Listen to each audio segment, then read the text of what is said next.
Hello everyone, this is Scrapyard Studios, and today I will be giving commentary over domeless engines. Without further ado, let's begin. I will say this is probably one of, if not my favourite remake from last year. This was the first proper remake in the sense that it marked the first for a couple of things, which I'll get onto later on.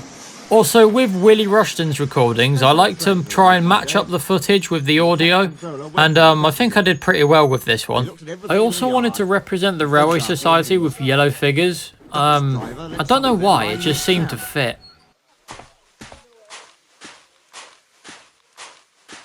Also, hope you guys like the obviously not drawn on shed windows there. His driver explained. They've come to see us. Their engine's City of Truro. He was the first to go 100 miles an hour. Let's get finished. Poor Duck, man. I've said this before, but Duck has had the worst luck in terms of conditions out of all my engines. He can't pull anything with that chassis, and I did glue on some new couplings, but I ended up just using a completely new chassis in the end. Moving swiftly on, I quite like City of Truro's face here. I think it really fits. It's actually a repainted Edward face with a Lego mustache, painted grey and cut down on the back. And yeah, I think it really fits him. And also that sound effect of the water going into his tender was done with my bread bin. Yeah, that was bizarre to record.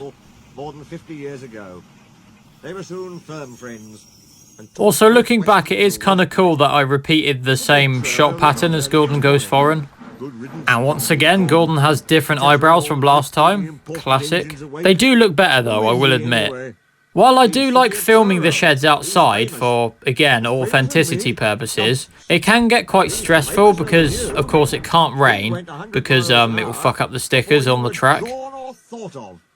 Also, quite ironically, it was windy the day I filmed this, as if you couldn't tell by the shed door.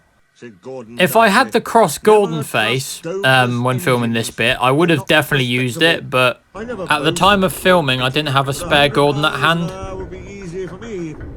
And here is, I think, the first appearance of Wellsworth. Probably one of my most simplest sets to make, if I'm being honest, but still quite fun. And obviously since then it's been redesigned, or reworked if you will.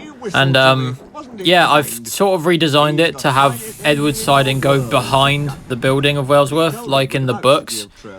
And yeah, it has definitely changed since its first appearance. He's just jealous. He thinks no engine should be famous but him. Look, he's coming now. Again, while filming this bit as well, I didn't have that Gordon, so I couldn't use the crossface, unfortunately. The canopies were quite fiddly to make as well, I will admit. Those are basically just a rectangular piece of cardboard with toothpicks. While fiddly, they were quite fun to make, as with every model. I heard something rattle as he went through. Gordon's driver eased him off. And here it is, the first ever close-up model I've made, and Jesus Christ, it's rough. At the time of making that, I didn't have any craft blades at hand, so I just used, get this, a fucking steak knife. Probably the worst method to use, I know, but, you know, it worked for the time. And the cab was binned because it was rubbish, but I kept the tender and have cleaned up since, and definitely looks a lot smoother. Also, secret filming technique here. If you're filming a windy scene that takes place in a forest, get a fan and put it on the table and point it a certain way, then it moves the trees about. That's what I did. And here's the big scene. Yes, there you go. So for the flying dome, I actually used a stick, or like a little twig that was just lying around when trying to film. I tried blowing it with my breath, but that didn't work because my shadow kept showing. And I just saw a twig lying about on the floor, and I was like, what if I use this? And then try and like scoop it in a sense. The twig was slightly curved, so I tried it first try, and strangely enough, it worked. So this last shot bugged me to fuck, because I filmed it, and it was all good, and then last minute, I noticed there was no cab lining on the front, so then I gave him cab lining on the front, and then I tried many times to film it, but it just didn't work out, so then in the end I just said fuck it. And that was my commentary on domeless engines. Probably my favourite remake to do, if I'm honest. Probably because it was the first ever remake to feature close-up models, different faces, and what have you. So yeah, hope you enjoyed my commentary on this. You've been watching Scrapyard Studios, and I will see you soon.